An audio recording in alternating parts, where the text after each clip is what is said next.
très honoré de pouvoir participer à cette partie de l'histoire.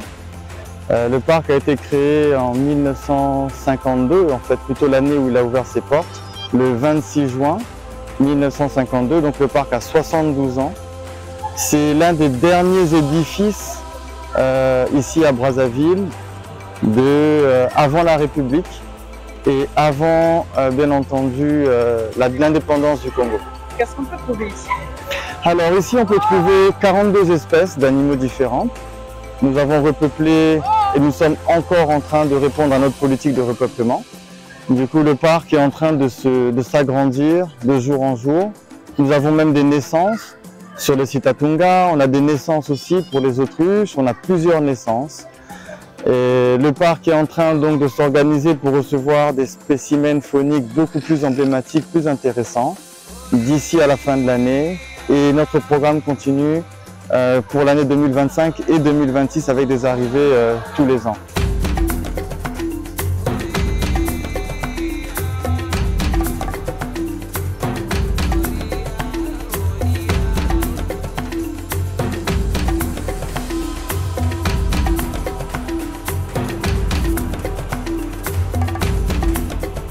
Est-ce qu'on peut célébrer le parc?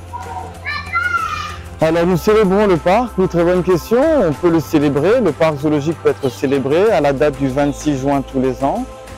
C'est vrai que toutes les fêtes que nous puissions faire auparavant, on les faisait uniquement en interne entre nous. Mais j'ose espérer pouvoir intéresser beaucoup plus de personnes à participer à ces journées-là de commémoration historique pour le parc zoologique de Brazzaville, donc qui se tiendra l'année prochaine, le 26 juin donc 2025.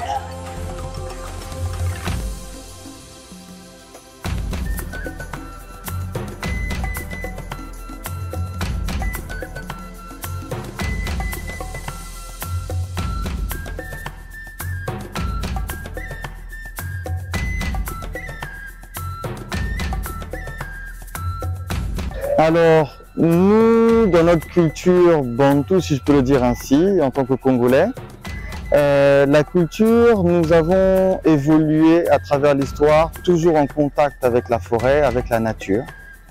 Et je dirais que depuis que le monde se développe comme il se développe, on s'éloigne un peu de ce côté nature. Et je pense qu'aujourd'hui, la mission première que nous avons, c'est de pouvoir faire en sorte que la population citadine puisse renouer le contact avec la nature, à l'heure où on parle justement de la dégradation de la biodiversité planétaire, à l'heure des COP, à l'heure des résolutions internationales et nationales que le chef de l'État, M.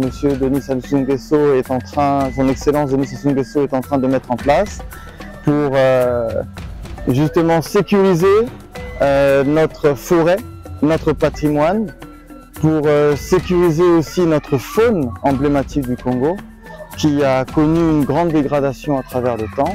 Donc mon mot fort à l'intention de la population, c'est de dire gardons notre attache avec les milieux naturels, qui sont primordiales pour notre survie à nous. Le parc zoologique de Brazzaville, par exemple, en tant que forêt, et même la Patte d'Oie dans son ensemble, fournit l'air frais de tout Brazzaville. Et avoir une forêt comme ça dans une ville capitale comme celle de Brazzaville, je dirais que c'est un joyau, c'est un bijou.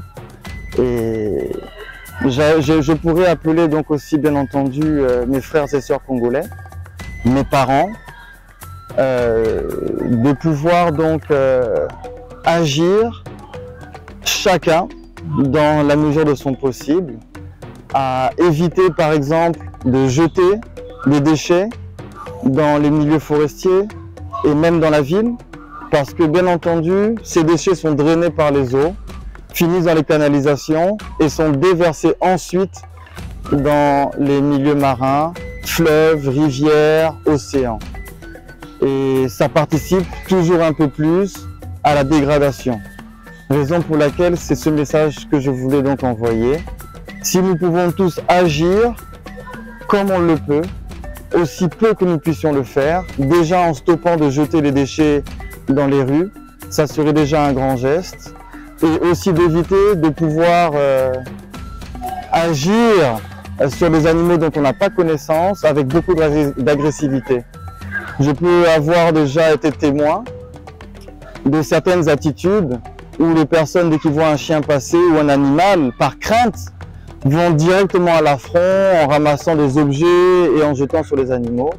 On voit un serpent simplement passer, on prend une machette pour le tuer, pour le couper. Je dirais que ce sont des attitudes qui peuvent participer à la dégradation de la biodiversité.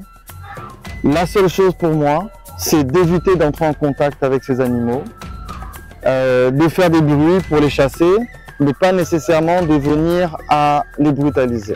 Voilà le message que je voulais porter. Déjà un grand merci à l'équipe de Télé Congo qui est ici avec moi aujourd'hui, vous. Je suis vraiment très attentif à ce que vous proposez comme contenu.